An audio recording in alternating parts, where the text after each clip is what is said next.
নিচে মাটি নাই, তার মানে যে কোনো সময় আমি পানিতে ধসে যাইতে পারি।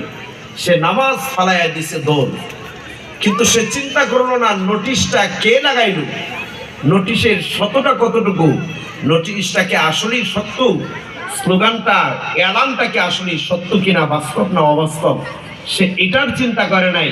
দেখছে সাবধান নিচে মাটি নাই, এই কথা শুনেই সে দৌড়াইয়া চলে গেছে, নামাজ আর পড়ে নেই। তার মানে ডুবে যাবে, মরার ভয়। কথা বলেন ঠিক কিনা? মরার ভয়।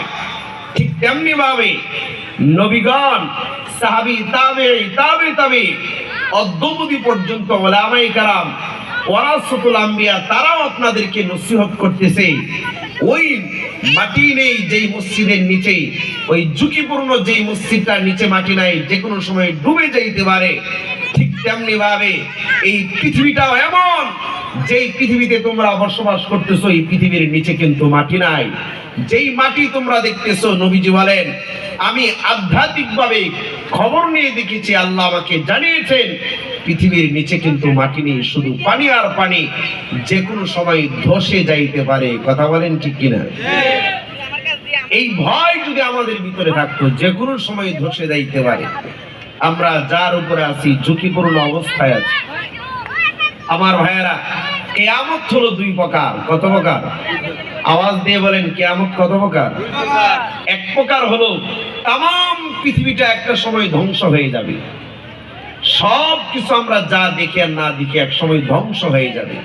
এটাকে কোরআনের ভাষায় কিয়ামা বা আস-সাআ বলা হয়।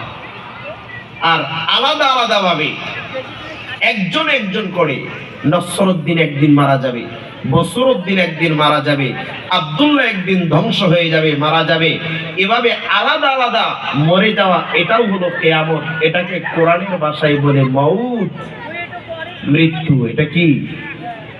যার যখন মউত, মৃত্যু যার যখন হয়ে যাবে, তার তখনই কিয়ামত শুরু হয়ে যাবে। বলি না সুবহানাল্লাহ। এটা হলো ছোট কিয়ামত।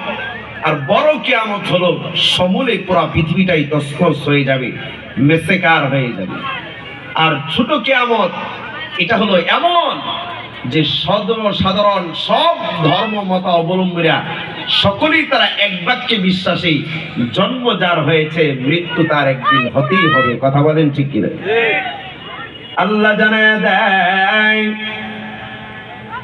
আইনামা তাকুনু ইদনিকুমুল মাউত ওয়ালাউ কুনতুম ফি বুরুজ